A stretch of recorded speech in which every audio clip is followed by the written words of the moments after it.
Price Lord. இயேசு கிறிஸ்துவின் நாமத்தினாலே உங்கள் யாவரையும் வாழ்த்துகிறேன். ஹம்பிள் பிகினிங் மினிஸ்ட்ரீஸ் இந்தியா, அதன் முதல் பிரேயர் ஹவுஸ் சாத்தூரிலே தேவனுடைய சித்தத்தின் பிரகாரமாக துரிதமாக வேலைகள் நடந்து வருகிறது. கிட்டத்தட்ட 5 ஆண்டுகளுக்கு பிறகு நம்முடைய ஊழியத்திற்காக தேவன் அந்த பிரேயர் ஹவுஸை எழுப்பி தந்திருக்கிறார். அதற்காக தேவனுடைய நாமத்தை மகிமைப்படுத்துகிறேன். அந்த பிரேயர் ஹவுஸில் தேவைகள் தேவனால் அனுதினமும் இந்நாள் வரைக்கும் சந்திக்கப்பட்டு வருகிறது. அப்படிப்பட்ட சூழ்நிலையிலே நம்முடைய அந்த பிரேயர் ஹவுஸிற்கு அங்கு வருகிற அநேக ஆத்துமாக்களுக்கு தேவைப்படுகிற ஒரு சில விஷயங்களிலே பிரதானமானது கழிப்பறை வசதி. அந்த கழிப்பறை வசதியை செய்து கொடுக்க எங்களுக்கு உங்களுடைய உதவிகள் தேவைப்படுகிறது. அந்த கழிப்பறை ஆண் பெண் என்று சொல்லி 2 கழிப்பறைகளாக நாங்கள் கட்ட பிரயாசப்பட்டு வருகிறோம். அதற்காக ஆண்டவரிடத்துல ஜெபித்தும் வருகிறோம். இந்த ஊழியம் அநேகருக்கு பிரயோஜனமாக இந்த நாள் வரைக்கும் தேவனால் நடத்தப்பட்டு வருகிறது. நாம் உருவாக்கி கொண்டிருக்கிற இந்த பிரேயர் ஹவுஸ் அனைத்து தரப்பு மக்களுக்கும் பொதுவானதாக உருவாக்கி வருகிறோம். அதிலே இந்த மக்கள் தான் வர வேண்டும், இவர்கள் மாத்திரம்தான் என்ற எந்த கட்டுப்பாட்டும் இல்லாமல் ஊழியமும் அதே போல தேவன் நடத்தி வந்திருக்கிறார். எனக்கு அன்பான தேவ பிள்ளைகளே, இந்த செய்தியை நீங்கள் கேட்கும் பொழுது ஒருவேளை நீங்கள் யோசிக்கலாம், நான் இந்த சபையை சார்ந்தவள், நான் இந்த சபையை சார்ந்தவன், நான் ஏன் உங்களுக்கு உதவிகளை செய்ய வேண்டும்? கட்டடம் கட்டவோ கழிப்பறை கட்டவோ நான் ஏன் உதவி செய்ய வேண்டும்? நான் உங்களுடைய சபை அல்ல என்று நீங்கள் நினைக்கலாம். ஆனால் தேவனிடத்துல பட்சபாதம் இல்லை. தேவன் பட்சபாதம் இல்லாதவராகவே இருக்கிறார். நாம் சபை என்பது தேவனை ஆராதிக்கும் ஒரு இடம். அதுல பிரிவினைகளோ பட்சபாதமோ இருப்பது சரியல்ல. நீங்கள் தமிழ்நாட்டிலே எந்த ஒரு சபையை ஒருவேளை கடந்து சென்றாலும் அதில் ஒரு தேவைகள் இருக்கும் பட்சத்துல நம்மால் இயன்றதை கொடுத்து உதவும் குணமுடையவர்களாக இருக்க வேண்டும். அந்த ஒரு காரணத்தின் அடிப்படையில, வேதாகமத்தின் வசனத்தின் அடிப்படையில இந்த ரிக்வெஸ்டை நான் உங்களிடத்துல வைக்கிறேன். நம்முடைய ஊழியத்திற்கு அந்த கட்டிடம் கழிப்பறை பிரதானமான தேவையான ஒன்று. வரக்கூடிய பெண்கள், வயதானவர்கள், பிள்ளைகளுக்காக தேவைப்படுகிற ஒரு விஷயம். அதில் உங்களுடைய பங்கு இருக்க வேண்டும் என்று நான் விரும்புகிறேன். இது தேவனுடைய காரியம், தேவனுடைய சபைக்கான காரியம். இதுல சபை பாகுபாடு இல்லாமல் எங்களுக்கு நீங்கள் கொடுத்து உதவ வேண்டும் என்று உங்கள் யாவரையும் கேட்டுக்கொள்கிறேன். ஒருவேளை பணமாக கொடுக்க விரும்பினாலும் அல்லது பொருளாக கொடுக்க விரும்பினாலும் நீங்கள் கொடுக்கலாம். அல்லது பணம் பொருள் இல்லை, நாங்கள் உங்களோடு வேலை செய்து கொடுக்கிறோம் என்று சொன்னாலும் தயவாய் உங்களை அன்போடு அழைக்கிறோம். உங்களுடைய ஏதாவது ஒரு பிரயாசம் இந்த ஊழியத்தில் இருக்கட்டும். ஒருவேளை நீங்கள் பொருள் கொடுக்க விரும்பினால், ஒருவேளை இந்த செய்தியை பார்த்து கொண்டிருக்கிற யாராவது ஒரு ஓனர்ஸ் ஜல்லியோ சிமெண்டோ மணலோ கட்டிடத்திற்கு தேவையான பொருட்களோ, டாய்லெட் ஸ்லாபோ, டைல்ஸ் வச்சிருப்பவர்கள் டைல்ஸோ என்று சொல்லி உங்களால் முடிந்ததை இந்த ஊழியத்திற்காக கொடுங்கள். எது உங்களால் முடியுமோ அதை எங்களுக்கு கொடுங்கள். அதன் மூலியமாக நாங்கள் அந்த கட்டிடத்தை எழுப்ப முடியும். இது ஒரு பிரயாசத்தோடும் தேவனுடைய ஜனங்கள் இதை பார்த்து செய்வார்கள் என்ற விசுவாசத்தோடும் இந்த அறிவிப்பை உங்களுக்கு கொடுக்கிறோம். இது கட்டாயத்தின் பேரில் அல்ல. நீங்கள் கட்டாயமாக இந்த வீடியோவை பார்த்துவிட்டு எங்களுக்கு இந்த ஊழியத்திற்கு உதவ வேண்டும் என்று கட்டாயப்படுத்துவதும் கிடையாது. ஆனால் ஏதோ ஒரு மூலையில தேவனுடைய ராஜ்யத்தின் காரியங்களில தேவனுடைய ஊழியத்திற்கு நாம் கொடுத்தோம் என்ற ஆசீர்வாதம் உங்களையும் உங்கள் தலைமுறையையும் கட்டாயமாக ஆசீர்வதித்து கொண்டே இருக்கும், தாங்கி கொண்டே இருக்கும். ஒரு மன நிறைவு நமக்கு உண்டாகும். இதை பார்த்து கொண்டிருக்கிற தேவ பிள்ளைகள், இளைஞர்கள், வாலிபர்கள், ஐடியில வேலை செய்பவர்கள், நீங்கள் எந்த தொழில் செய்து கொண்டிருந்தாலும் உங்களால் இயன்றதை நீங்கள் கொடுங்கள். உங்களால் முடிந்ததை நீங்கள் கொடுங்கள். அளவுக்கு மிஞ்சினது கிடையாது. உங்களால் இயன்ற காரியத்தை எங்களுக்கு கொடுத்து உதவுங்கள். இந்த 2 கழிப்பறைகள் கட்டுவதற்கு மதிப்பீடு செய்யப்பட்டிருக்கிறது. குறைந்தது 1,00,000 ரூபாய் ஆகும் என்று மதிப்பீடு செய்யப்பட்டிருக்கிறது. நீங்கள் பொருட்களாக கொடுத்தால் இன்னும் ஆசீர்வாதமாக இருக்கும். இதை பார்த்து கொண்டிருப்பவர்கள், இந்த கட்டிடம் சாத்தூர், விருதுநகரிலே சாத்தூர் என்ற இடத்திலே கட்டப்படுகிறது. அங்கே ஹம்பிள் பிகினிங் மினிஸ்ட்ரி பிரேயர் ஹவுஸுக்கான ஒரு கட்டிட தேவை இது. என் அருமை சகோதரர்களே, தேவன் வேதத்துல சொல்லுகிறார், என்னுடைய வீடு மச்சுப்பாடா இருக்கும் பொழுது நீங்கள் ஓடி போய் உங்களுடைய வீடுகளை நிரப்புவதென்ன என்று கேட்கிறார். நாம் நம்மளுடைய வீட்டிற்கான தேவைகளை கட்டாயம் செய்ய வேண்டும். ஆனால் இது தேவனுடைய காரியம், தேவனுடைய வீடு. அதற்கானதையும் நாம் சற்று யோசித்து பார்ப்போம். நான் மறுபடியும் சொல்ல விரும்புவது, நான் மற்ற சபையை சார்ந்தவன், நான் வேறு சபையினுடைய ஐக்கியத்தில் இருப்பவன், நான் ஏன் உங்களுக்கு கொடுக்க வேண்டும் என்று தயவாய் நினைக்க வேண்டாம். ஒவ்வொரு சபையிலும் தேவன் தான் இருக்கிறார். தேவ ஆவியானவர் தான் உலாவி வருகிறார். தேவனுடைய சபை, கிறிஸ்துவின் சபை என்ற ஒரே சபைதான் நாம் யாவரும் கொண்டு சேர்க்கப்படுகிற சபை. அப்படி இருக்கிற பட்சத்துல உங்களுடைய இருதயத்தின் ஆழத்திலிருந்து நினைத்து பார்த்து உங்களால் என்ன முடியுமோ அதை இந்த ஊழியத்துல கொடுத்து உதவுங்கள். இது குறிப்பிட்ட ஜனங்களுக்கு சொல்லாமல் நாம் யாவருக்குமே இதை உங்களிடத்துல நாங்கள் தாழ்மையாக ஒரு விண்ணப்பமாக வைக்கிறோம். இதை நீங்கள் செய்வீர்கள் என்று விசுவாசிக்கிறேன். உங்களால் முடிந்தவர்கள் கொடுத்தும், ஒருவேளை முடியாதவர்கள் எங்களுக்காக ஜெபிக்கும்படிக்காக கேட்டுக்கொள்கிறேன். இந்த ஊழியம் கிட்டத்தட்ட 6 வருடங்கள் தேவனுக்காகவே ஓடி, தேவனுடைய காரியங்களுக்காகவே நாங்கள் ஓடி இந்த முதல் ஒரு பிரேயர் ஹவுஸை அதை ஏற்படுத்த தேவன் ஒரு வழியை ஏற்படுத்தியிருக்கிறார். அதன் பலனாகத்தான் நாங்கள் இதை பார்க்கிறோம். அதனால் இது ஏற்படுத்தப்படுகிற இடமோ ஒரு வில்லேஜ் ஆன ஏரியா. அப்படிப்பட்ட சூழ்நிலையில அதிகமாய் பாரம் அவர்களுக்கு சபையினருக்கோ கொடுக்க முடியாது. அதனால் நாம் யாவரும் பங்கு பெற்றால், நம்முடைய கரங்கள் யாவரும் பங்கு பெற்று அதில் இருந்தால் இது சுலபமாக இருக்கும் என்பதுதான் என்னுடைய வாஞ்சை. இது தேவனுடைய ஜனங்களுக்கும் தேவ சபைகளுக்கும், இதை இந்த காணொளியை பார்த்து கொண்டிருக்கிற ஒவ்வொரு பிள்ளைகளுக்கும் இந்த ஊழியத்தின் மூலியமாக வைக்கிற ஒரு தாழ்மையான வேண்டுகோள். இதை நீங்கள் இருதயத்தில் யோசித்து இதற்காக ஜெபித்து, இது ஒரு பொருத்தனையாக செய்ய விரும்புகிறவர்கள் அதை முழுவதுமாக ஏற்றுக்கொண்டு செய்யலாம். இது ஒரு பொருத்தனை, தேவனுக்காக நான் இதை ஒரு பொருத்தனையாக செய்து ஏதோ ஒரு இடத்துல தேவ ஊழியம் நடக்கிறது, அதற்காக நான் கொடுக்கிறேன் என்று சொல்லி ஒரு பொருத்தனையாக நீங்கள் செய்து இதை கட்டித்தரலாம். இல்லை, உங்களால் என்ன முடிகிறதோ அதை நீங்கள் எங்களுக்கு கொடுத்து உதவலாம். அதிலும் பிரதானமானது ஜெபிப்பது. இதை நேர்த்தியாக செய்து முடிக்க வேண்டும் என்று எங்களுக்காக ஜெபிப்பது நீங்கள் செய்வீர்கள் என்று விசுவாசிக்கிறேன். நாம் யாவரும் கண்களை மூடி இந்த உபவாச நாளிலே தேவனுடைய சமூகத்துல நம்மை தாழ்த்துவோம். நம்மை தாழ்த்தி, ஆண்டவரே, இந்த உபவாச நாளை நீர் அங்கீகரியும். நீர் ஏற்படுத்தின ஆசீர்வாதமான நாள்.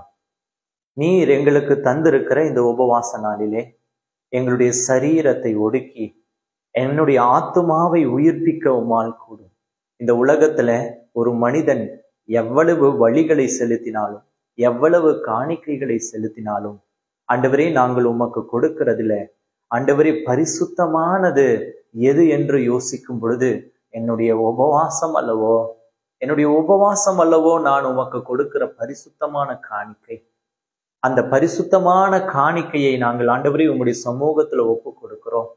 எங்களுடைய விண்ணப்பங்களுக்கும் எங்களுடைய வேண்டுதல்களுக்கும் பிதாவினிடத்துல பரிந்து பேசி, இதோ இந்த உபவாச நாளிலே நீர் எங்களுக்காக பெற்று தருவீர் என்று விசுவாசத்தோட ஓடி வந்திருக்கிறோம். அப்பா, இந்த ஜெபத்தை கேட்டு கொண்டிருக்கிற தேவ பிள்ளைகள் ஒவ்வொருவருடைய வாழ்க்கையிலும் ஒரு ஆண்டவரே தேவைகள் உண்டு. ஆண்டவரே, ஒரு தேவைகள் உண்டு. அதை யாவற்றையும் நீ சந்திப்பதற்காக நன்றி. மீதியான செய்தியின் வேளையில உம்முடைய பிரசன்னம் அதிகமாயிருக்கட்டும். நீர் ஆளுகை செய்திருங்க. இதை கேட்கிற யாராவது ஒருவருடைய இருதயம் ஆண்டவரே உம்முடைய சமூகத்துல ரட்சிப்பை கண்டடைந்தால் பரலோகமே ஆண்டவரை களி கூறுமே. அப்பா, அப்படிப்பட்ட ஒரு சூழ்நிலை ஏற்படுத்தி கொடுங்க. இந்த செய்தி அநேகருக்கு கொண்டு சேர்த்துட ஆண்டவரே நீர் உதவி செய்யுங்க. உம்முடைய ஆவியானவர் உதவி செய்திருங்க. இதை காண்பவர்களுடைய இருதயங்கள் மாறட்டும். அவர்களுடைய ஆண்டவரே கண்ணீர் துடைக்கப்படட்டும். அவர்களுடைய வாழ்க்கையில ஒரு மாற்றம் உருவாக்குவதற்காக இதோ உம்முடைய பாதத்துல இந்த ஜெபத்தை, இந்த உபவாசத்தை வைக்கிறோம். மீதியான ஜெப வேலை முழுவதும் உம்முடைய பிரசன்னம் இருக்கட்டும். இயேசுவின் நாமத்தில் ஜெபிக்கிறேன் பிதா, ஆமென், ஆமென். இயேசு கிறிஸ்துவின் நாமத்தினாலே ஒரு முறை கூட உங்களை வாழ்த்துகிறேன். இன்றைக்கும் தேவ ஆவியானவர் உங்களோடு பேசும்படிக்காக என்னுடைய இருதயத்தில் ஏவின ஒரு சத்தியத்தை நாம் தியானித்து, அந்த சத்தியத்தில் இருக்கிற ஒரு உண்மை தன்மையை நாம் அறிந்து கொண்டு வேதாகமம் கொடுக்கிற சில எடுத்துக்காட்டுகளை நாம் தியானித்து இந்த ஜெபத்தை நிறைவு செய்யலாம். இந்த காணொளியை பார்த்து கொண்டிருப்பீர்களானால் தயவாய் உங்களை வேண்டிக் கொள்கிறேன். நீங்கள் குறைந்தது ஒரு 2-3 நபர்களுக்கோ கிறிஸ்துவ குழுக்களுக்கோ இதை பகிர்ந்து கொள்ளுங்க. இதை பார்க்கிற யாராவது ஒருவருடைய வாழ்க்கையை ரட்சிக்கப்பட்டால் அந்த ஆசீர்வாதம் உங்களுக்கு, உங்களுடைய குடும்பத்திற்கு அதிகமாய் இருக்கும். சரி, இன்றைய நாளின் தலைப்பு நீங்க டிஸ்கிரிப்ஷன்ல பார்க்கலாம். Every prayer request shall be witnessed by God. எல்லா ஜெப குறிப்பும் தேவனால் அங்கீகரிக்கப்படும், ஏற்றுக்கொள்ளப்படும். அவரே உங்களுக்கு பதில் தருகிறவராயிருக்கிறார் என்பதுதான் இந்த நாளின் தலைப்பு. அந்த தலைப்புக்கு ஏற்றாற் போல ஒரு செய்தியை நாம பார்க்க போறோம். இது ஒரு பழைய ஏற்பாட்டிலே ஒரு ராஜாக்களின் காலத்துல நடந்த ஒரு சம்பவத்தை உங்களுக்கு சொல்லி, அந்த சம்பவத்திலே தேவனிடத்துல எது கேட்கப்படுகிறது, தேவன் எதை தருகிறார் என்பதை உங்களுக்கு சொல்லி, இந்த நாட்களிலே, இந்த காலகட்டத்திலே தேவன் நமக்கு எவ்வளவாய் அன்பு செய்கிறார், எவ்வளவாய் நம்முடைய நாட்களில் எவ்வளவாய் பெரிய காரியத்தை செய்கிறார் என்பதை உங்களுக்கு சொல்லவிருக்கிறேன். 2 ராஜாக்களின் புஸ்தகத்துல 22ஆம் அதிகாரம் 23ஆம் அதிகாரம் இன்றைக்கு தியான பகுதியாய் நாம் எடுத்துக்கொள்ள போறோம். இந்த 2 தியான வேதாகம பகுதியிலே சொல்லப்படுகிற அநேக கேரக்டர்ஸ் இருக்கு இல்லையா? அந்த கேரக்டர்ஸ் அவர்கள் தேவனிடத்தில் செய்கிற தவறுகள், ஜெபங்கள், விண்ணப்பங்கள், அவர்களுடைய தவறுகளை உணர்ந்து கன்ஃபெஷன், அதாவது பாவ மன்னிப்பை ஏறெடுப்பது, இப்படி அதிகமான காரியங்கள் நாம தியானிச்சு சரியான நேரத்துல சரியான முடிவு எடுப்பதினால நமக்கு கிடைக்கிற பலன் என்ன, நாம் தேவனிடத்துல வேண்டிக் கொண்டதை நாம் பெற்றுக்கொள்ள முடியுமா முடியாதா என்ற அநேக சந்தேகங்களுக்கு விடையாக இந்த பகுதி அமைந்திருக்கிறது. இங்க ஒரு சிறு வயதிலேயே ஒரு பட்டத்து இளவரசனாக வரக்கூடிய ஒரு தகுதியை ஒருவன் பெறுகிறான். அவனுக்கு பெயர் யோசியா என்பது அவனுடைய பெயர். யோசியா. அந்த யோசியா என்பவன் எந்த வயதுல அந்த பட்டத்து இளவரசனாக வருகிறான் என்றால் 8 வயதிலே பட்டத்து இளவரசன். நம்முடைய 8 வயசுல நாம அங்க ஒரு விளையாட்டுத்தனம் இருக்கும், ஒரு குழந்தைத்தனம் இல்லையா? 8 வயசுல ஒரு நாட்டை ஆளவோ ஒரு குடும்பத்தை ஆளவோ நமக்கு அந்த அளவுக்கு ஞானமோ தகுதியோ கிடையாது. ஆனால் அந்த நாட்களிலெல்லாம் அந்த சிறு வயதிலேயே அந்த பட்டத்து இளவரசன் பட்டங்களை, ராஜாக்களினுடைய பட்டங்களை கொடுத்து விடுகிறாங்க.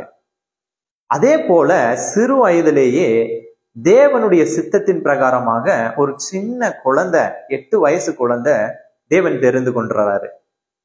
தெரிந்து கொண்டு அவன் பட்டத்து இளவரசனாக அவன் முடிசூட்டப்படுறான்.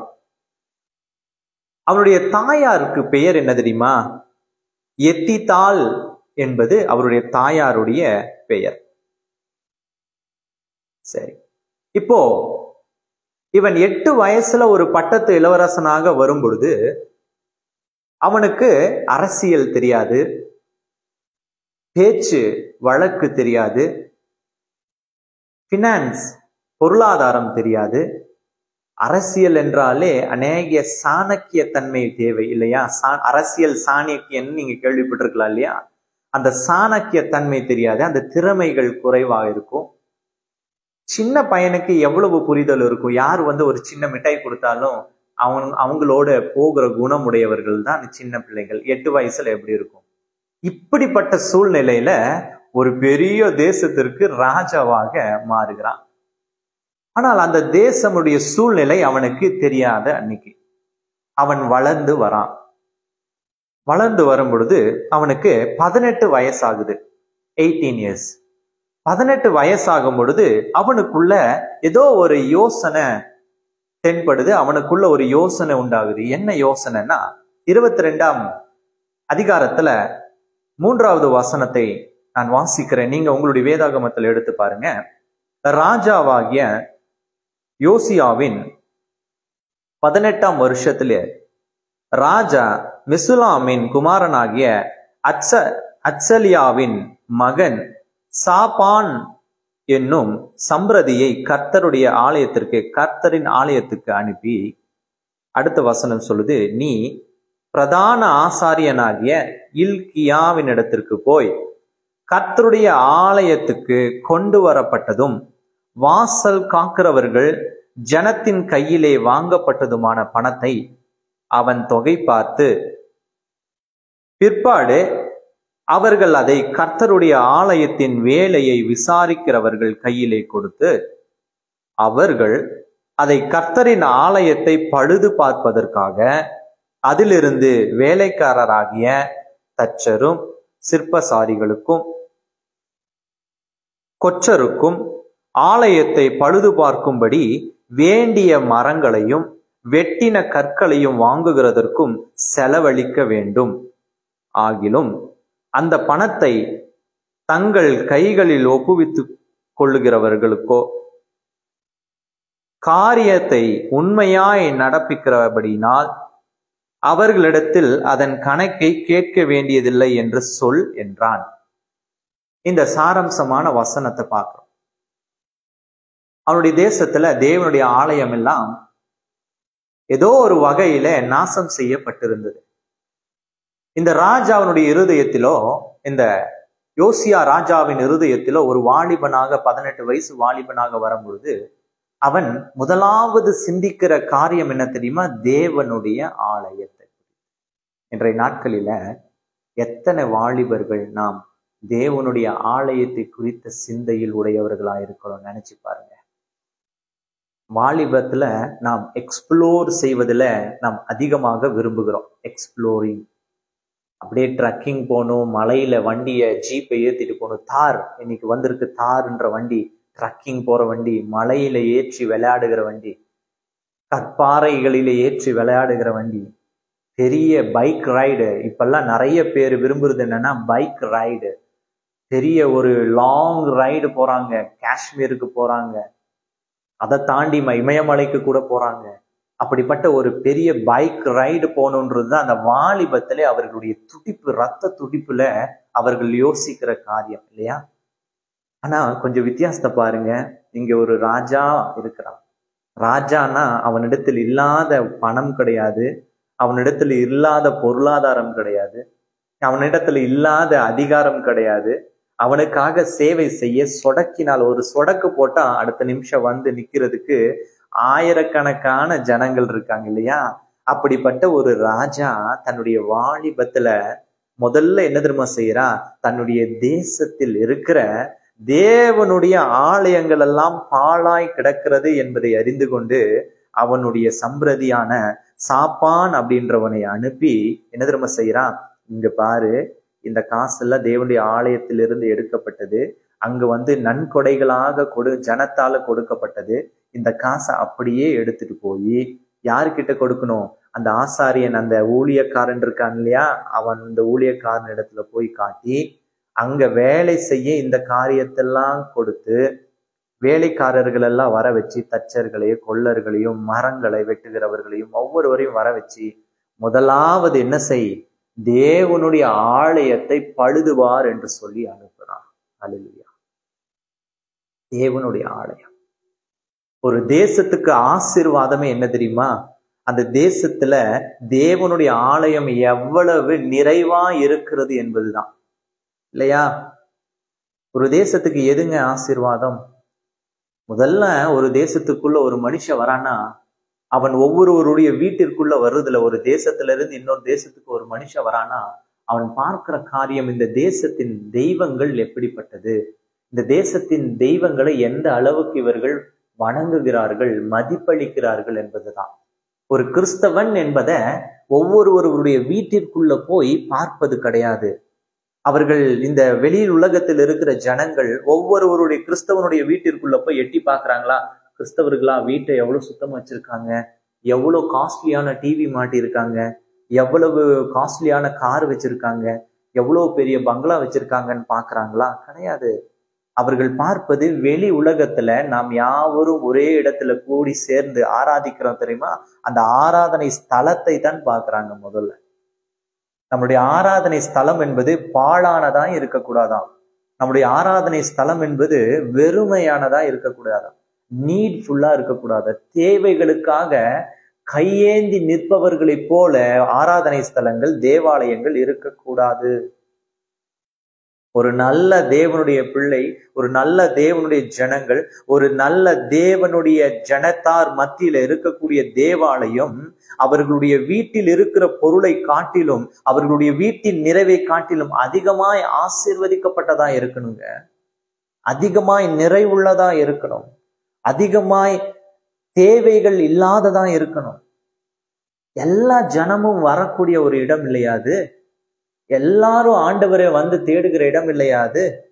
ஒருவேளை நீங்கள் ஒரு கிறிஸ்தவர், சரி, நாம் ஒரு சபையிலே கட்டப்பட்டிருக்கிறோம், சரி, அதே இடத்துக்கு கிறிஸ்தவர்கள் மாத்திரம்தான் வர வேண்டும் என்று வேதாகம் எழுதுகிறதா? கிடையாதே.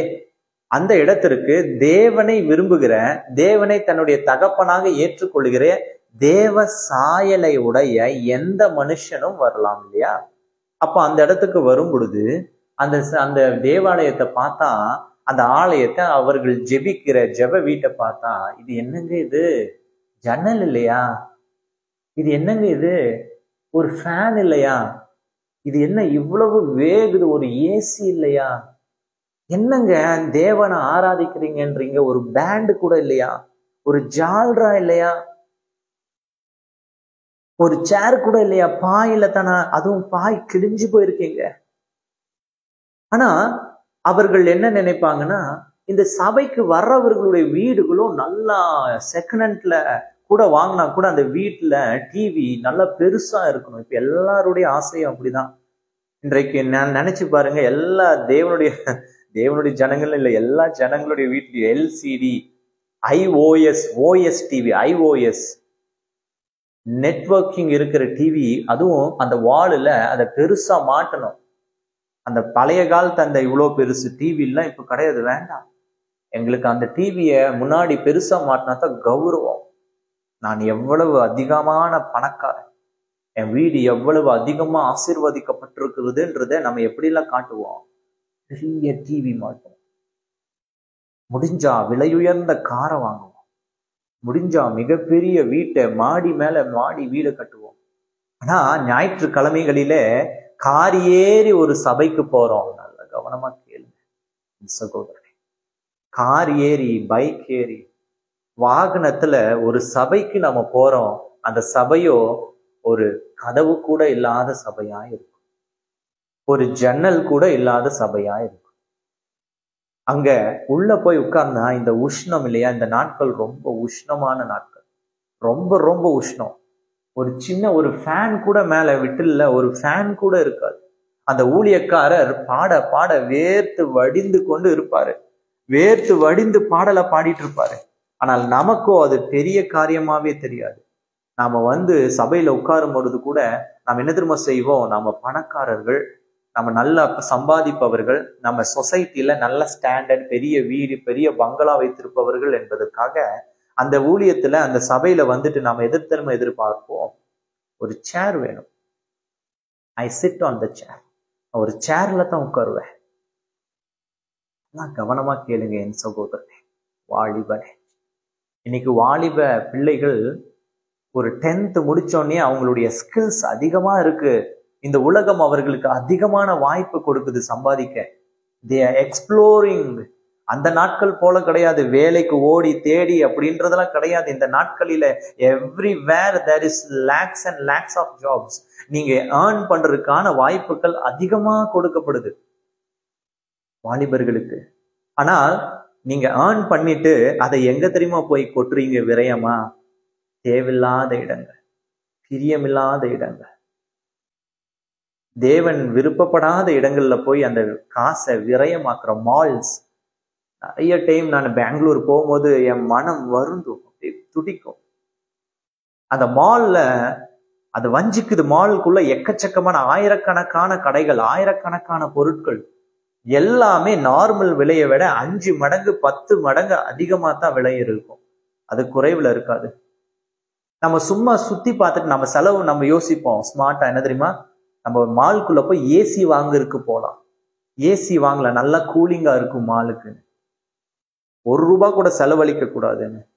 சிலர்ல என்ன பண்ணுவானா, வெளியிலேயே சாப்பிட்டுட்டு கூட போயிடுவான், ஏன்னா உள்ள போய் சாப்பிட்ட விலை அதிகம்.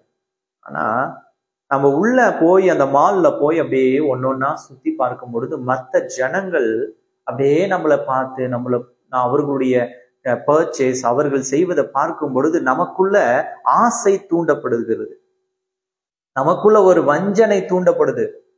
அவன் பண்றான், நம்ம கூட ட்ரை பண்ணி பார்க்கலான்னு சொல்லி நீங்கள் செய்யக்கூடாது என்பதை அதற்குள்ள போனோன்னு உங்களை செய்ய வச்சு குறைந்தது 5000 10,000, அதெல்லாம் ஆஃப்டர் ஆல் பணம். இன்னைக்கு வாலிபர்களுக்கு கவனமா கேளு. அந்த மால்குள்ள போயிட்டு வரும்போது ஆஃப்டர் ஆல் பணம் 2000, ஜஸ்ட் 2000, 3000, ஜஸ்ட் 3000. ஆனா சபைக்கு வரோம்.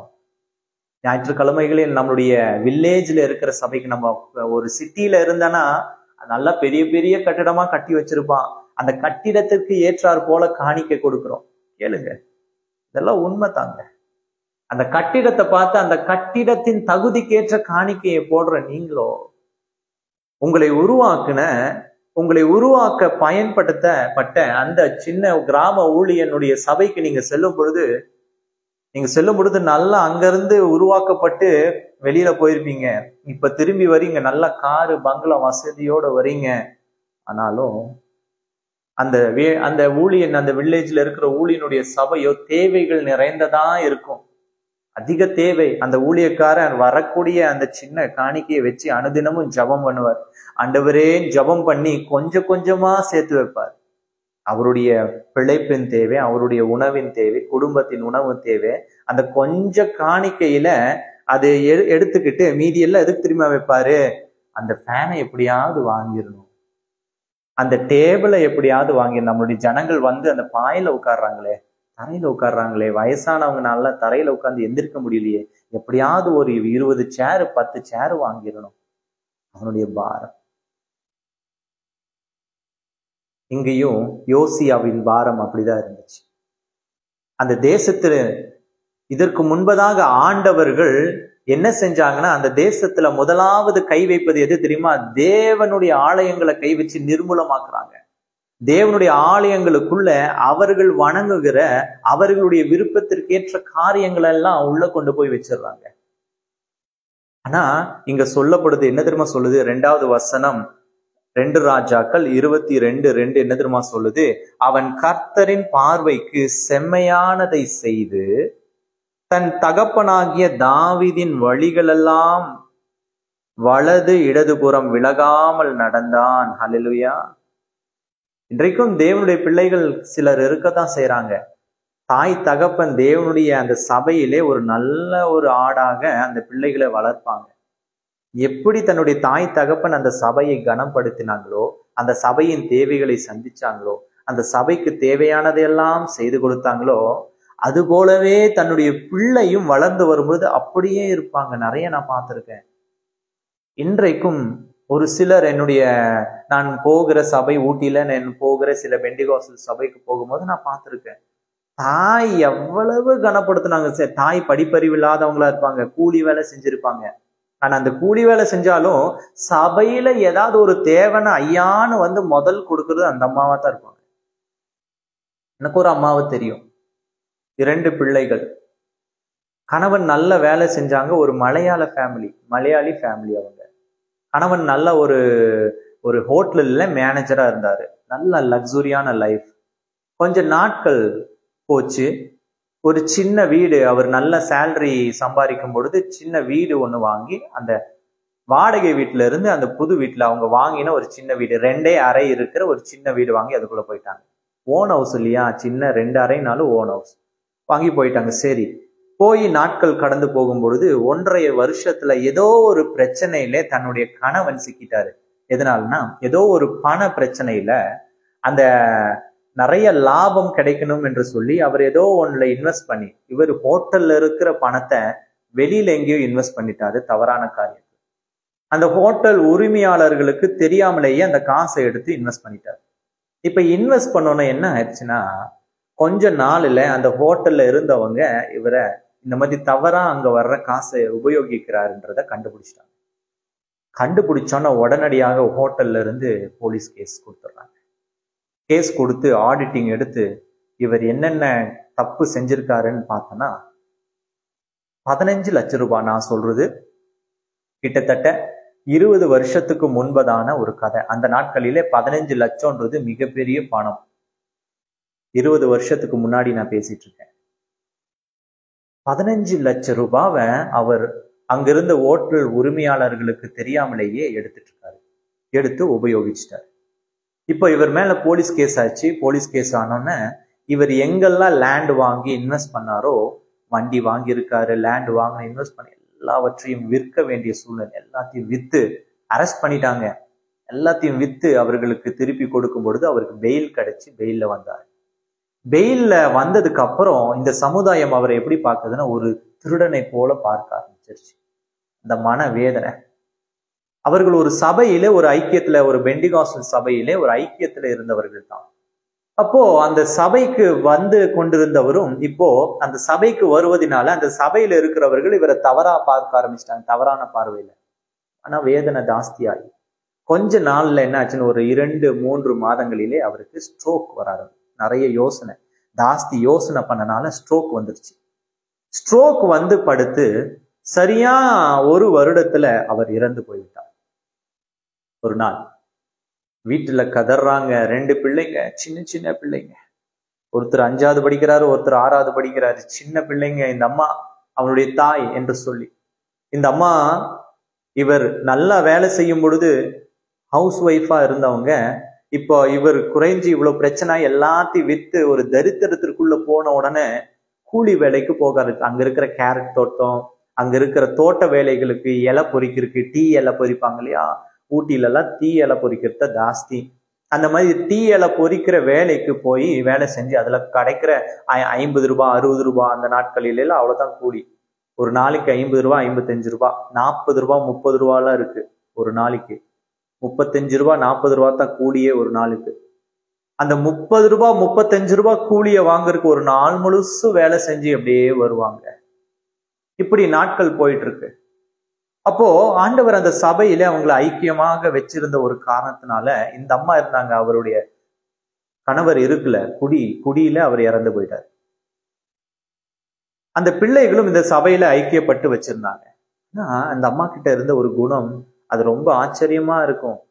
அந்த சின்ன 30 ரூபாய் 35 ரூபாய் ஒரு நாள் கூலி, ஒரு வாரத்துக்கு எல்லா நாளும் 6 நாளும் வேலை செஞ்சா ஒரு 300 ரூபாய் 300 ரூபாய் கூட வராது, 200 ரூபாய் 250 ரூபாய் தான். அந்த 200-250 ரூபாய்ல அந்த வாரத்தின் கூலியில கிட்டத்தட்ட 100 ரூபாயை எடுத்துட்டு வந்து அந்த சபையில ஏதாவது தேவைன்னா வாங்கி கொடுத்துருவாங்களாமா. அந்த சபையின் ஊழியர், அந்த ஊழியர் வந்து ஒரு விமன், ஒரு லேடி, மேரேஜ் ஆகாத ஒரு லேடி தான் அந்த சபையை நடத்திட்டு வந்தாரு போதகரா. அந்த தாய்க்கு, அந்த அம்மாவுக்கு, அந்த ஊழியருக்கு, ஆசாரியருக்கு ஏதாவது வீட்டுல தேவைன்னா செலவு இல்லையாக்கா, இந்தா நான் வாங்கிட்டு வந்துடுறேன்னு சொல்லிட்டு எல்லா செலவையும் வாங்கிட்டு வந்து போட்டுருவாங்க. எவ்வளோ நல்லா கவனமா கேளுங்க. அவங்களுக்கு கிடைக்கிறது ஒரு 200 220 ரூபா, 5 நாள் 6 நாளைக்கு 200 ரூபாய்க்குள்ள கிட்ட வரும். அந்த 200 ரூபாயில 100 ரூபாவுக்கு அவங்களுடைய வீட்டு செலவுக்கு செலவு வாங்கிட்டு வந்து கொடுத்துருவாங்களாம். அவங்க சொல்லுவாங்களா, அம்மா இது இல்லம்மா அப்படின்னு. அவங்க அப்படியே கிச்சனுக்கு வருவாங்களா, பாக்கா, அக்கா எங்கக்கா இது இல்லையாக்கா அப்படின்னு. இல்ல இல்ல இந்திரா இது இல்ல அப்படின்னு உடனே கடைக்கு போய் அதை வாங்கிட்டு வந்து கொடுத்துருவாங்க. இந்த பழக்கம் அந்த பிள்ளைகளையும் இருதயத்திற்குள்ள வந்துருச்சு. அப்படித்தான் வளர்ந்து வந்தாங்க. அந்த சபை மெதுவா வளர்ந்துச்சு. அதே போல இவர்கள் பிள்ளைகளும் வளர்ந்தாங்க. திருமணம் அதே சபையில ஆச்சு, குழந்தைகள் வந்துச்சு. இப்போ அந்த தாயால வேலை செய்கிற ஸ்டேட்டஸ் கிடையாது, ரொம்ப வயசாயிருக்கு இப்போ. ஆனா அந்த தாய் செய்து கொண்டிருந்த பழக்கம் இப்ப யாருக்கு வந்துருச்சுன்னா பிள்ளைக்கு வந்துருச்சு. ஹல்லேலூயா. அவர் ஒரு கேப் வச்சிருக்காரு, ஓன் கேப் வச்சிருக்காரு. அவர் சம்பாதிச்சுட்டு வருவது அந்த வாரத்துல அந்த தசம பாகத்தை, அந்த வாரத்துக்கு தசம பாகம் அது தாய் கிட்ட இருந்து வந்தது. நாமெல்லாம் என்ன செய்வோம், தசம பாகம்னாலே மாசத்துக்கு ஒரு பங்கு இல்லையா? ஆனா இவர் எப்படி திரும்ப செய்யறாரு, வாரத்துல அவர் சம்பாதிச்சுட்டு வந்ததுல ஒரு பங்கு ஊழியத்துக்குன்னு கொடுத்துடுறாரு. ஊழியத்தை சர்ச்சில் ஒரு குறை இருக்கக்கூடாதுன்னு கண்ணோக்கமா இருக்காராமா அந்த பையன், வாலிபர். ஒரு ட்ரம் சரியில்லையே உடனடியாக வாங்க புதுசு, ஒரு கீபோர்டு சரியில்லை உடனடியா வாங்க, ரிப்பேர் பண்ணி எடுத்துட்டு போ. அந்த சபையில ஏதாவது ஒரு வேலை இருந்துச்சுன்னா தன்னுடைய வேலையை கூட விட்டு ஃபர்ஸ்ட் சபையினுடைய வேலையை போய் முடிச்சுட்டு வந்துட்டு அதுக்கப்புறம் ஊழியக்காரர் எங்கேயாவது ஊழியத்துக்கு போகணுமா, வாடகை வந்திருக்கா, அவங்க கிட்ட சொல்லுவாங்க வாடகை கூட இருக்கட்டும், ஊழியரா ஃபர்ஸ்ட் அந்த ஊழியத்துல போய் கூட்டிட்டு போய் விட்டுட்டு அதுக்கப்புறம் வாடகைக்கு போறவேன்னு. அந்த கணத்தை பாருங்க. அந்த வாலிபத்துல தாய் எதை பழக்கி கொடுத்தாங்களோ அது சந்ததிக்கும் வந்துருச்சு. தாவீது எதை செஞ்சானோ அவனுடைய சந்ததிக்கும் வந்துருச்சு. யோசியா. அப்போ தாவீது செஞ்சா, முதலாவது தேவனுடைய ஆலயத்துக்கு ஏதாவது ஒண்ணு நம்ம செய்யணும். ஐயோ நான் மட்டும் நல்ல பெரிய வீட்டில அரண்மனையில வாசிக்கும் பொழுது, வசிச்சு நான் நல்லா இருக்கும் பொழுது, அதோ தேவனுடைய அந்த உடன்படிக்கை பெட்டியோ ஒரு திரைசீலைக்குள்ள இருக்கிறதேன்னு சொல்லி வருந்தினான். அவனுக்குள்ள அந்த பாரம் இருந்துச்சு. வாலிபன், ஒரு வாலிபன் தேவனுக்குரியவைகளை முதலாவது தேடினா. போய் கட்டு, தேவனுடைய ஆலயத்துல என்ன குறை இருக்கோ அதை செய் என்று சொல்லி அனுப்பினான். அது எப்படி தெரியுமா அவனுக்கு பழக்கவிக்கப்பட்டது? எப்படி தெரியுமா தன்னை அறியாமலேயே வந்தது? அது காரணம் என்ன தெரியுமா? அவனுடைய பெற்றோர் அவனுக்கு சொல்லி கொடுத்ததுல இருந்து அவன் பார்த்து பார்த்து கட்டி கொடுத்தான். என் தாயே, என் தகப்பனே, இன்றைக்கு உங்களுடைய பிள்ளைகளுக்கு கற்றுக் கொடுங்க. நம்மளுடைய வீட்டின் காரியத்திலும் சபையின் காரியம் பிரதானமானது என்று கற்றுக் கொடுங்க. நம்முடைய வீட்டின் காரியத்திலும் தேவனுடைய காரியம் பிரதானமானது என்று கற்றுக் கொடுங்க. அது கற்றுக் கொடுப்பதினால என்ன பிரயோஜனம் பாஸ்டர்? என்ன பிரயோஜனம் இருக்கு? நீங்கள் எப்படிப்பட்டவர் என்பது தேவன் காண்கிறது உங்களுடைய சபையை பொறுத்ததே. உங்களுடைய பரிசுத்தம் எவ்வளவு அதிகமா இருக்கிறது என்பதை தேவன் உங்களுடைய சபையை பார்க்கிறார். உங்களுடைய சபை காலியா இருந்து நீங்கள் எவ்வளவு முன்னேறிட்டு போனாலும் ஆசீர்வாதம் கிடையாது பிரதர். உங்க சபைக்கு தேவை அதிகமா இருக்கும் பொழுது நீங்க மட்டும் உங்களுடைய வீட்டின் தேவைகளுக்கெல்லாம் எப்படியோ காரியத்தை சாதிக்கிறீங்களே, அது ஆசீர்வாதம் கிடையாது பிரதர். அது ஆசீர்வாதம் கிடையாது சிஸ்டர். அந்த கொடுக்கறதுல குணத்தை சொல்றேன். நல்லா வெளியில போய் சம்பாதிச்சுட்டு வந்து அந்த சபையினுடைய அந்த தோற்றத்தை பார்த்து நம்ம எப்படி தெரியுமா கொடுப்போம்? இந்த சபைக்கு இவ்வளவு போதும், இந்தா ஒரு 10 ரூபாய் காணிக்க, ஞாயிறு காணிக்க 10 ரூபாய் 20 ரூபாய். இதே நீங்கள் பட்டணத்துல போய் ஒரு பெரிய பில்டிங்கை பார்த்தா பெருமைக்காகவாவது அந்த இடத்துல 100 ரூபாய் 200 ரூபாய். எல்லா இடத்துலும் தேவனுக்கு தாங்க கொடுக்குறீங்க.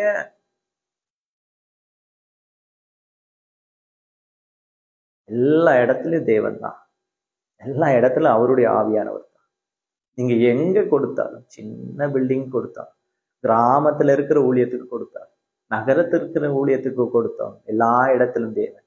அதுதான் வேதம் சொல்லுது, நான் சமீபத்துக்கும் தூரத்துக்குமே தேவன் தான். ஹல்லேலூயா. நான் சமீபத்துக்கும் தேவன் தான், தூரத்துக்கும் தேவன் தான். பாகுபாடு பார்க்கிறது. என் சபைக்கு நான் செய்யிட்டேன், மற்ற சபையில அந்த கேட்கிறவனை தப்பா பேசுறது. ஏதாவது ஒரு ஊழியக்காரர் உதவுங்கன்னு சொல்லிட்டா போதும், அவனை உண்டில்ல நாக்கி தலைகீழா மாத்தி, அவன் பேரை நாசமாக்கி, அவனுடைய பரிசுத்தத்தை நாசமாக்கி, அவனுடைய சபையை கெட்ட வார்த்தையில பேசி, அவன் ஒரு அயோக்கியனை போல, அவன் மகா பெரிய பாவியை போல, பிசாசை போல உருவகப்படுத்துகிறது இந்த சமூகம். அதுல பிரதானமானது மற்றவர்கள் கிடையாது, கிறிஸ்தவ ஜனங்கள் தான் இதை செய்யுது. நீங்க எந்த சபையை கட்டினாலும் அது தேவனுடைய சபை. நீங்க எந்த சபையில நீங்கள் உருவாக்கினாலும் அது தேவனுடைய சபை. நீங்கள் எந்த இடத்துல போய் செய்திகளை கேட்டாலும் அது தேவனுடைய சபை. நீங்க எந்த இடத்துல போய் முழங்கால் படியிட்டு அழுதாலும் அது தேவனுடைய சபை. அது எல்லா இடத்திலும் தேவன் அல்லவோ இருக்கிறார். எல்லா இடத்திலும் பிரதர், எங்க போனாலும் தேவ ஆவியானவர் தங்க இருக்காங்க, வேற யாரும் கிடையாது. யோசியா அறிந்திருந்தா, என் தகப்பனுடைய வழியை அவன் தவறவில்லை, வலது புறம் இடது புறம் சாயவில்லை என்று எழுதப்பட்டிருக்கிறது. எவ்வளவு ஆசீர்வாதம்! ஹல்லேலூயா!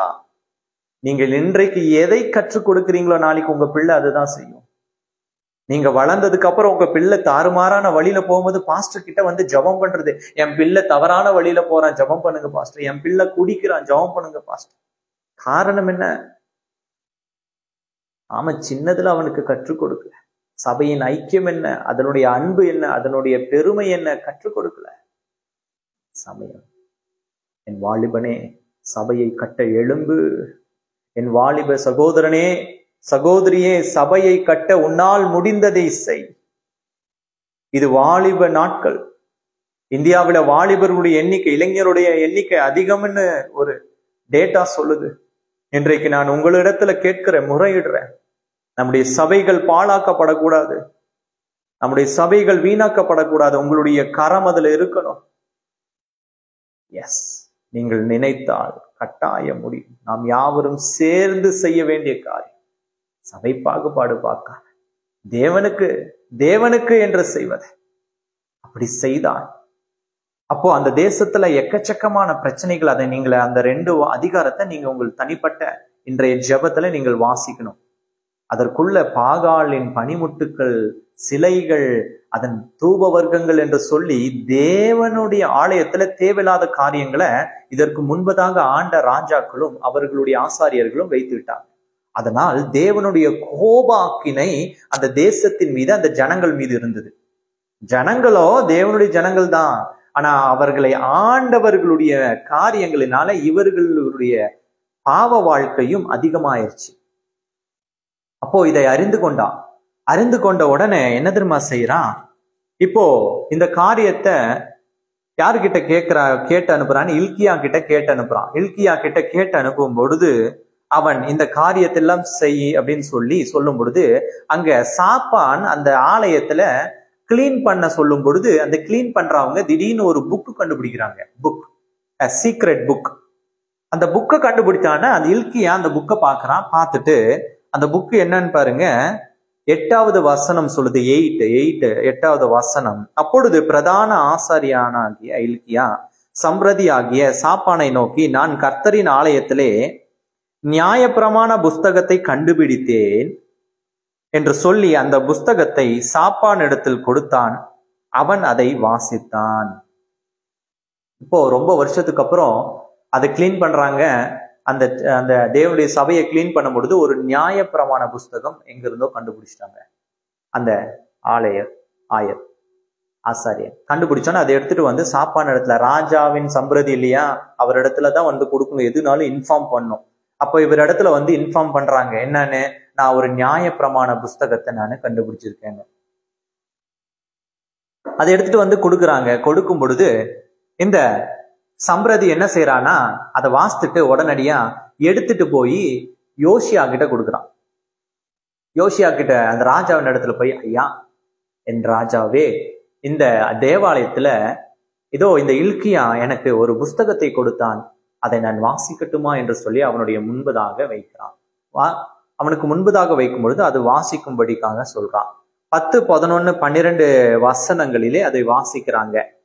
சம்பிரதியான சாப்பான் பின்னையும் ராஜாவை நோக்கி, ஆசாரியனாகிய இல்கியா என்னிடத்தில் ஒரு புஸ்தகத்தை கொடுத்தான் என்று அறிவித்து அதை ராஜாவுக்கு முன்பதாக வாசித்தான்.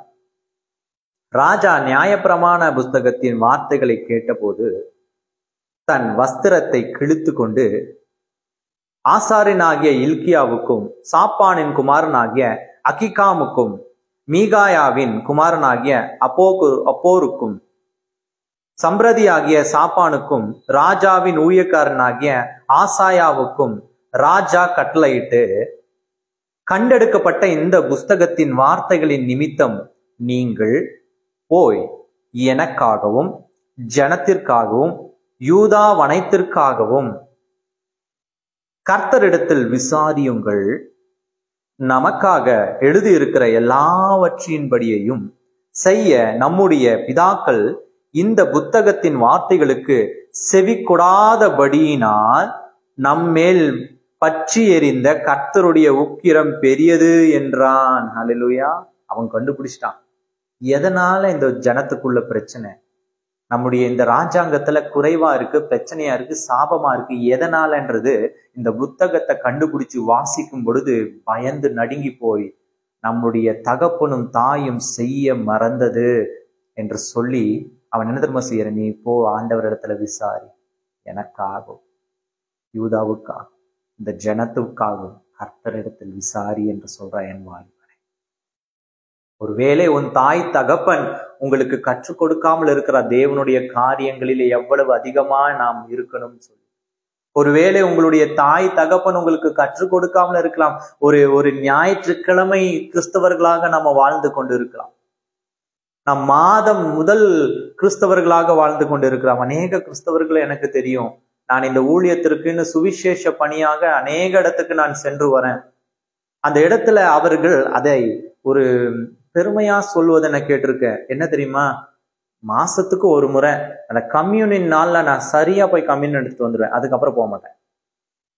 மன தைரியமாய் சொல்றாங்க. அதுவும் கிராமப்புற பக்கம்லாம் போயிட்டேன்னா அவர்களுடைய மன கடினத்தின் அளவு 100% தாண்டிருச்சு. ஆமா, நான் ஒரு கிராமத்துக்கு ஊழியத்துக்கு போய் சில நாட்கள், ஒரு வாரத்துக்கு முன்பதாக போய் சில தேவனுடைய பிள்ளைகளை சந்திச்சு, தேவன் அவர்களுடைய வாழ்க்கையில அதிக அற்புதத்தை செய்திருக்கார். அவர்கள் சபைகளுக்கு வருவது சிலது தவறுறாங்க, 2-3 வாரம் தவறிட்டு இருக்காங்கன்னு போய் நான் போய் அவர்களை சந்திச்சு பேசணும் போல. என்ன பிரச்சனை அவர்களுக்கு? அப்போ போய் அங்க போய் பார்க்கும் பொழுது, ஒரு கிராமப்புறன்றதுனால நம்ம பெரிய வரவேற்புல எதிர்பார்க்க முடியாது. இருள், மாடு எல்லாம் சுத்தி கட்டப்பட்டிருக்கு. நாங்க போனோன்னு ஒரு வீட்டிற்குள்ள போனோன்னே அவர்கள் என்ன அங்க உட்கார்றது கூட இடம் இல்லை, ஒரு சேர் எதுவுமே இல்லை, தரைதான். அவர்கள் என்ன சொல்றாங்க, இந்த வீடு வேண்டாம், பக்கத்து வீட்டுக்கு போய் நீங்க உட்காருங்க பாஸ்டர்ன்னு துரத்துறாங்க. ஏன்னா அங்க ஒன்றும் கிடையாது. சரி, அங்கிருந்து மறுபடியும் இறங்கி பக்கத்து வீடு, 2 ஒரே ஒட்டின வீடு தான். போய் சரி, நான் கூட வந்தவங்கள என்ன சொன்னாங்க, சக ஊழியர்கள், நம்ம இந்த வாசல்லையே உட்காந்துக்கலாம், இது ஸ்ட்ரீட் லைட்டாவது இருக்கு, இந்த வாசல்லையே உட்காந்துக்கலாம், கொஞ்சம் வெளிச்சம், உள்ள போனா ரொம்ப உஷ்ணம் ஜாஸ்தி, இங்க வெளியில உட்காரு. சரி வேண்டாம். உள்ள ஒரு அம்மா வியாதியால படுத்துட்டு இருக்காங்க. கால் சுகர் அந்த விரல், அந்த சுண்டி விரலை கட் பண்ணிட்டாங்க. சுகர் படுத்தனால நம்ம போய் முதல்ல ஜபம் பண்ணிட்டு வரலான்னு போய் ஜபம் பண்ணிட்டு அந்த அம்மாவை எண்ணெய் எடுத்து அந்த கால் விரலில வைத்து ஜெபித்து அந்த ஜபம் பண்ணிட்டு நான் நின்றுட்டு இருந்தேன். பேசும்பொழுது அந்த அம்மா கிட்ட சொன்னேன், அந்த அம்மா எத்தனையோ இடத்துக்கு போயிருக்கோம் இந்த காலால, கொஞ்சம் சபைக்கும் வாங்க. கடினமான அம்மா, ஒரு நாளும் சபைக்கு வந்தது கிடையாது, ஆனா கிறிஸ்துவர்.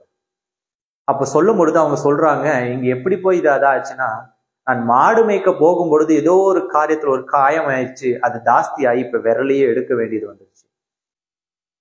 அப்போ அவங்களுடைய பொண்ணை பார்த்து சொல்றேன், அவங்களுடைய பிள்ளை, பெண் பிள்ளை, நான் சொல்றேன், ஏமா நீங்க உங்களுடைய தாயும் நீங்கள்லாம் சபைக்கு வரலாம்ல அப்படின் போது அவங்க கோபமா பேசுறாங்க.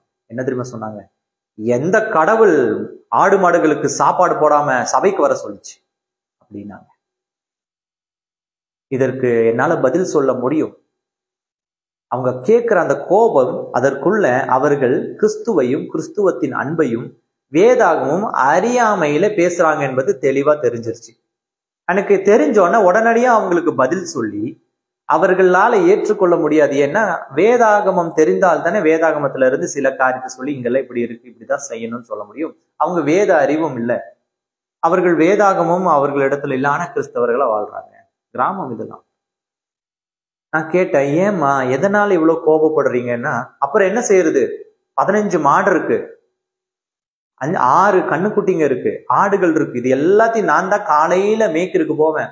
மேய்க்கருக்கு போயிட்டு மேய்ச்சல் காட்டி தண்ணி காட்டிட்டு சாயந்தரம் தான் கூட்டிட்டு வருவேன். இதெல்லாம் யார் பண்றது? இதுக்கு யார் சாப்பாடு போடுறது? நான் ஞாயிற்றுக்கிழமை வந்துட்டேன்னா ஞாயிற்றுக்கிழமை காலையில 5-6 மணிக்கு நான் மேய்ச்சலுக்கு கூட்டிட்டு போவேன். சாயந்தரம் நான் வரும்போது 5 மணி 4 மணி 5 மணி ஆயிரம் இங்க வர்றதுக்கு. இதை யார் செய்யறது அப்படின்னு கேட்டார். அந்த அம்மா கேட்டாங்க. அப்ப இதுக்கு முன்னாடி யார் அதை பண்ணிட்டு இருந்தாங்கன்னா, இதோ என்னுடைய அம்மா தான் பண்ணிட்டு இருந்தாங்க அப்படின்னு அவங்கள காட்டுறாங்க. அப்போ நான் அவங்களுக்கு சொன்னேன், இங்க பாருங்கம்மா, சனிக்கிழமையிலேயே அந்த ஆடு மாடுகளுக்கு தேவையானதை அந்த இரவு வேளையில நீங்க உங்க வீட்டுல அவங்களுக்கு 5 பிள்ளைங்க சேர்ந்தீங்கன்னா கொஞ்சம் கொஞ்சம் புல்லறுத்து போட்டு வச்சு ஆயத்தம் பண்ணிடலாமே. அந்த ஞாயிற்றுக்கிழமை ஒரு நாள் சபைக்கு வந்துட்டு போனா உங்களுக்கு ஆசீர்வாதம் தானே. இப்ப பாருங்க, உங்க தாய்க்குடைய சூழ்நிலையை பாருங்க. மாடு மேய்க்க பல கிலோமீட்டர் நடக்க முடிஞ்ச அவர்களுடைய கால் இங்க இருக்கிற 1 கிலோமீட்டர்ல இருக்கிற சபைக்கு வர மாட்டேன்றீங்களேன்னு ஒரு சாக்கு சொல்றாங்க. ரொம்ப தூரத்துல இருக்கு சபை, அவ்வளவு தூரம் இந்த வெயில்ல நடந்துட்டு வர முடியாதியா அப்படின்னு சொல்றாங்க. ஆடு மாடு மேய்க்க பல மைல் தூரம் நடந்து போவாங்க. கம்மினா ஒரு 10-20 கிலோமீட்டர் நடந்து போவாங்க ஆடு மாடு மேய்க்க. ஆனா சபைக்கோ வர்றதுக்கு என்ன சொல்றாங்க, 1 கிலோமீட்டர்ல தான் சபை இருக்கு, அங்க வர்றதுக்கு சாக்கு போக்கு சொல்றாங்க. அப்போ ஆண்டவர் இடத்துல நான் அந்த நேரத்துல அந்த இடத்துல அந்த வீட்டுக்குள்ளேயே உட்கார்ந்து அதை நின்று கொண்டு ஜெபம் பண்ண, ஆண்டவரே இந்த ஆத்துமாக்கள் எல்லாம் உம்முடைய ஆத்துமாக்கள் தான், அதை மேய்ப்பது தேவ ஊழியனுடைய பாரம். இவர்களை நான் எப்படி ஆண்டவரை சபைக்கு கூட்டிட்டு வருது? ஏன்னா எவ்வளவு பேசினால் அவர்களுக்குள்ள இருக்கிற அந்த அந்த கோபம் என்பது எதனாலனா தேவனுடைய சத்தியம் அறியாததுனால ஏற்பட்டிருக்க கோபம். தேவனுடைய சத்தியம் தெரிஞ்சிச்சுன்னா இந்த உலகத்துல எதையும் தூக்கி வீசிட்டு ஆண்டவருக்காக வந்து உட்கார்ந்துருவாங்க. ஹல்லேலூயா. அவங்களுக்கு தெரியல, அவங்களுக்கு வேதம் தெரியல, சத்தியம் தெரியல. அப்ப எப்படி சபைக்கு வருவாங்க? அப்போ இது சபைக்கு அவங்கள வர வைக்கணும். முதலாவதுன்னா அவர்களுக்கு ஏற்ற கொஞ்சம் வசதியை செய்து கொடுக்கணும் இல்லையா? அப்பதான் ஃபர்ஸ்ட் சபைக்கு வருவாங்க. ஒரு 6 மாசம் 1 வருஷம் சபைக்கு சரியா வந்து சத்தியத்தை கேட்டாங்கன்னா, இப்ப சத்தியம் காதுக்குள்ள போய் இருதயத்தை நிரப்பிரும். அப்போ இனிமேல் என்ன செய்ய மாட்டாங்க? ஞாயிற்றுக்கிழமைகளிலே ஆடு மாடு மேய்ப்பதற்கு முக்கியத்துவம் கொடுக்க மாட்டாங்க, என் தேவனை தேடுவதற்கு முக்கியத்துவம். ஹல்லேலூயா. இப்படிப்பட்டவர்களுடைய இந்த ஜனங்களுக்கு மத்தியில தான் நம்மளுடைய இந்த பிரேயர் ஹவுஸை நாங்க தொடங்குறோம். இப்படிப்பட்ட ஜனத்தார் மத்தியில தான் நம்மளுடைய பிரேயர் ஹவுஸ் தொடங்கப்படுது. நினைச்சு பாருங்க. அப்ப என்ன கிடைக்கும்? ஒண்ணும் கிடையாது. நம்ம வெளியில சுவிசேஷம் சொல்லி ஓடி அதில் கிடைக்கிற காரியங்கள் தான் இதற்கு இன்வெஸ்ட்மெண்ட் அதுல செய்ய முடியும். இது ஒரு பாரம், ஒரு ஊழியனுடைய பாரம். இது ஜனங்களுடைய பாரமாய் மாறணும், இது விசுவாசிகளுடைய பாரமாய் மாறணும். அதற்காகத்தான் நீங்க யோசியா சொல்றா, எனக்காக என்னுடைய பெற்றோர்கள் என்னுடைய முன்னோர்கள் செய்த தவறு, இதோ அவங்க அம்மா செஞ்ச தவறு, சபையை விட்டுட்டு ஆடு மாடு மேய்க்க போறது. பொண்ணு என்ன செய்யுது? அதே தவறு செய்யறாங்க. ஆடு மாடை தவிர எனக்கு பெருசு கடவுள் கிடையாதுன்னு சொல்றாங்க கிராமத்துல. அதனால அவங்களுடைய வீட்டுக்கு என்ன வந்திருக்கு? தரித்திரம், கஷ்டத்து மேல கஷ்டம். 15 மாடு இருக்கு, கஷ்டம். 15 மாடு, பிள்ளைகளால பெரிய கஷ்டம். ஒவ்வொரு பிள்ளைகளுக்கும் 3 பிள்ளை, திருமணமாயி குழந்தை இல்லை, கஷ்டம், வறுமை, கஷ்டம். அவங்க வீட்டுல ஒரு பொருள், அவங்க வீட்டுல எல்லாம் அழுக்கு துணியும், அழுக்கு சாக்கும், கிழிஞ்ச சாக்கும். தரித்திரம் அவர்களுடைய வீட்டுக்கு, ஒரு இருள் அவர்களுடைய வீட்டுக்குள்ள. காரணம், அவருடைய பெற்றோர் தேவனை சரியா தேடல, அவருடைய காரியத்துல எதுவுமே பங்கெடுக்கல. அந்த பிள்ளைகளும் இப்போ அதனால மன தைரியத்தோட, அம்மாவை எதுக்கு நான் போயிட்டு தேவனை, நான் உழைச்சி நான் ஆடு மாடு கூட்டிட்டு போனாதான் எனக்கு சாப்பாடுன்னு நினைக்கிறாங்க. சத்தியம் இல்லை. இப்ப யோசியா அறிந்திருக்கான், இந்த தரித்திரம் ஏன் இந்த தேசத்துக்கு வந்திருக்குன்னு அறிஞ்சிருந்தான். உடனடியா போய் சொல்றான், இவர்கள் எல்லாரையும் போய் தேவனிடத்துல போய் பேசுனப்போ இந்த யோசியா அந்த சாப்பான் என்ன தெரியுமா செய்யறான்? இவர்கள் எல்லாம் கூட்டிட்டு போய் ஒரு தீர்க்க தரிசி கிட்ட போறான். அதுவும் யாருன்னா ஒரு பெண் தீர்க்க தரிசி கிட்ட போறான். அந்த தேசத்துல 2ஆம் வகுப்புல வசிக்கிற, 2ஆம் வகுப்புன்னா செகண்ட் ஸ்டேட்டஸ்ல வசிக்கிற ஒரு பெண் தீர்க்கதரிசி. அவங்களுக்கு உள்தாள் அப்படின்றது பேர். என்னது? உள்தாள். அந்த வசனம் பாருங்க, 14வது வசனம். அப்பொழுது ஆசாரியனாகிய இல்கியாவும் அக்கிகாமும் அக்போரும் சாப்பானும் ஆசாயாவும் அர்காசீனும் குமாரனாகிய திக்வாயின் மகனான சல்லூம் என்னும் வஸ்திரசாலை விசாரிப்புக்காரனாக மனைவியாகிய உள்தாள் என்னும் தீர்க்க தரிசியானவளிடத்திற்கு போய் அவளோடே பேசினார்கள். அவள் எருசலேமின் 2ஆம் வகுப்பிலே கூடியிருந்தாள். அவள் அவர்களை நோக்கி, உங்களை என்னிடத்தில் அனுப்பினவரிடத்தில் நீங்கள் போய், அனுப்பினது யாரு? யோசியா என்ற ராஜா தான் அனுப்பினாரு. அவரிடத்தில் நீங்க போய், இஸ்ரவேலின் தேவனாகிய கர்த்தர் உரைக்கிறது என்னவென்றால், யூதாவின் ராஜா வாசித்த புஸ்தகத்தின் வார்த்தைகள் எல்லாம் காட்டி இருக்கிற பொல்லாப்பை நான் இந்த ஸ்தலத்தின் மேலும் அதன் குடிகள் மேலும் வர பண்ணுவேன். தீர்க்கதரிசி, ஆவியானவர் தீர்க்கதரிசி மூலம் பேசுறாரு. அந்த நாட்களிலே பழைய ஏற்பாட்டின் காலத்துல தேவன் தீர்க்கதரிசியின் மூலியமாய்த்தான் அதிகமாய் தேவனுடைய ஜனங்களுக்கு பேசுறாரு. அதனால எந்த ஒரு ராஜாவும் எந்த ஒரு பெரிய ஆட்களும் இந்த தேசத்துக்கு வரக்கூடிய காரியங்களை விசாரிக்க யாரிடத்துல தான் போவாங்க? ஒரு தீர்க்கதரிசியை நாடித்தான் போவாங்க. அந்த நாட்கள் என்றது கிடையாது. இந்த நாட்களிலும் தீர்க்கதரிசியினுடைய அந்த உபயோகம், அந்த காரியம் அதிகமா இருக்கு. அப்போ கட்டாயமா இந்த ஜனங்கள் செய்த தவறுக்கு தண்டனை உண்டு என்று சொல்லி ஆவியானவர் தேவன் அந்த தீர்க்கதரிசி உள்தாள் என்ற பெண் தீர்க்கதரிசி மூலியமாக பேசுறாரு. பேசினதுக்கு அப்புறம் சொல்றாங்க, கர்த்தரிடத்தில் விசாரிக்கிறதற்கு உங்களை அனுப்பின யூதாவின் ராஜாவினிடத்தில் நீங்கள் போய், நீ கேட்ட வார்த்தைகளை குறித்து இஸ்ரவேலின் தேவனாகிய கர்த்தர் சொல்லுகிறது என்னவென்றால், நான் இந்த ஸ்தலத்திற்கும் அதன் குடிகளுக்கும் விரோதமாக அவர்கள் பாழும் சாபமும் ஆவார்கள் என்று சொன்னதை நீ கேட்டபோது உன் இருதயம் இளகி, நீ கர்த்தருக்கு முன்பாக உன்னை தாழ்த்தி உன் வஸ்திரங்களை கிழித்து கொண்டு எனக்கு முன்பாக அழுதபடியினால் நானும் உன் விண்ணப்பத்தை கேட்டேன். ஹல்லேலூயா. இந்த நாளின் தலைப்பு அதுதான். தேவன் நம்முடைய குடும்பத்திற்கோ நம்முடைய சபையிலேயோ நம்மை சுற்றி இருப்பவர்கள் மத்தியிலேயோ ஏதோ ஒரு பிரியமில்லாத காரியங்கள், பாவங்கள், சோர்வு, பலவீனம், இழப்பு, நோய் நம்மளுடைய குடும்பத்தையும் நம்மை சுற்றி இருக்க நம்முடைய குடும்பங்களுக்குள்ள நடக்குதுன்னா அதை நீங்கள் கேள்வி ஒருவேளை தீர்க்க தரிசியினாலோ ஊழியனாலோ கேள்விப்படும் பொழுது உடனடியாக நம்மை தாழ்த்தி விட வேண்டும். அவன் இலகி தாழ்த்தி தேவனிடத்துல ஒரு விண்ணப்பத்தை ஏறெடுத்திருக்கான். நான் முன்னமே இந்த ஜெபத்திற்கு அந்த டிஸ்கிரிப்ஷன் உங்களுக்கு கொடுத்திருப்பேன் இல்லையா? Your every prayer request shall be witnessed by God. Hallelujah. எவன் ஒருவன் தேவனுடைய சமூகத்துல தலையை தாழ்த்துகிறானோ அவனுடைய ஜெப குறிப்பை தேவன் அங்கீகரிக்கிறான். என் சகோதரனே, என் சகோதரியே, அவர் தள்ளுபவர் அல்ல. ஆனால் அதை மனத்தாழ்மையோடு செய்யணும். நம்மளுடைய முன்னோர்கள் செய்த பாவத்தை செய்யாமல் அவர்கள் செய்ததை உணர்ந்து கொண்டு அந்த பாவத்திலிருந்து நாம என்ன திரும்ப செய்யணும்? மனம் திரும்பிடணும். நாம மனம் திரும்பி வந்துடணும். நாம மனம் திரும்பி அவருடைய காரியத்தை சரியா கண்டுபிடிச்சுக்கணும். அப்ப அவன் சரியா கண்டுபிடிச்சிட்டான் மனத்தாழ்மையா. அதனால தேவன் அவனுடைய ஜெப விண்ணப்பத்தை கேட்டார். கேட்கறதுனால அவனுக்கு கிடைக்கிற பலன் என்ன தெரியுமா? 20வது வசனம் தான் பலன்.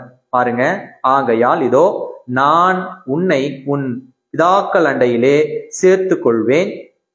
ஒரு ஆசீர்வாதம். 2, நீ சமாதானத்தோட உன் கல்லறையில் சேர்வாய். 2வது ஆசீர்வாதம்.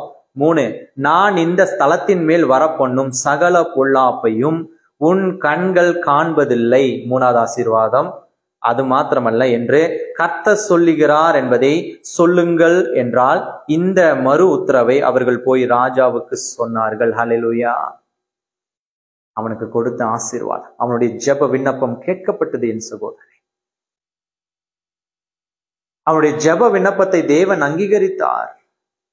நீங்களும் இன்னைக்கும் தேவனுடைய காரியங்களில எவ்வளவு உண்மையும் உத்தமமாய் உங்களுடைய பெற்றோர்கள் முன்னோர்கள் செய்த தவறை நீங்கள் செய்யாமல் நீங்கள் அதிலிருந்து விடுதலையாக்கப்பட்டு உணர்கிறீங்களோ உங்களுடைய ஜெப விண்ணப்பங்களும் அங்கீகரிக்கப்படும் கட்டாயமா. அங்கு 23வது அதிகாரத்துல 25வது வசனம் அவனுக்கு எவ்வளவு ஆசீர்வாதம் தெரியுமா? பாருங்க, கர்த்தரிடத்திற்கு தன் முழு இருதயத்தோடும் தன் முழு ஆத்துமாவோடும் தம் முழு பலத்தோடும் மோசேயின் நியாயப்பிரமாணத்திற்கு ஏற்றபடியெல்லாம் செய்ய மனதை சாய்த்தான். யாரு? யோசியா சாய்த்தான். அதனால அவனை போலொத்த ராஜா அவனுக்கு முன்னும் இருந்ததில்லை, அவனுக்கு பின்னும் எழும்பினதும் இல்லை. ஹல்லேலூயா. அவ்வளவு ஆசீர்வாதத்தை ஆண்டவர் கொட்டி கொடுத்துட்டாரு. அவனுக்கு முன்னும் கிடையாது, பின்னும் கிடையாது. ஏன்? அவன் முழு ஹிருதயத்தோடும் முழு ஆத்துமாவோடும் முழு பலத்தோடும் தேவனுடைய காரியங்களில் தன்னுடைய மனதை சாய்த்தான். இன்றைக்கும் நீங்கள் உங்களுடைய மனதை சாய்ங்க. இந்த ஜெப வேளையில நீங்கள் உங்களுடைய மனதை சாய்ங்க. கட்டாயமாக தேவன் உங்களுடைய வாழ்க்கையை மாற்ற வல்லவர். கண்களை மூடி ஜெபிக்கலாம். பரலோக தகப்பனே, இதோ நாங்கள் கேட்ட வாசித்த சத்தியம் எங்களை விடுதலையாக்கட்டும். உங்களுடைய சமூகத்துல எங்களை ஒப்புக் கொடுக்கிறோம். இயேசுவின் நாமத்தில் பிதாவே, ஆமேன், ஆமேன். God bless you. God bless you. God bless you.